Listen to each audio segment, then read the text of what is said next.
Here I've got Samsung Galaxy A10 and let me show you how to activate and use test mode on the following device. So at first you have to open the phone dialer and then enter a secret code, which is *#0*#.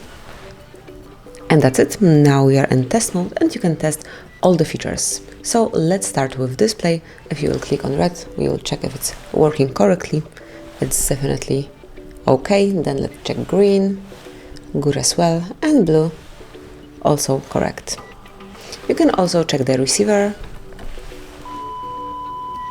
And as we all can hear, it's working properly. Then vibration. As we can hear, as I can feel, it's working perfectly. Then you can check megacam, grip sensor, sensor, touch, speaker, and all the others. Let me maybe perform a speaker test.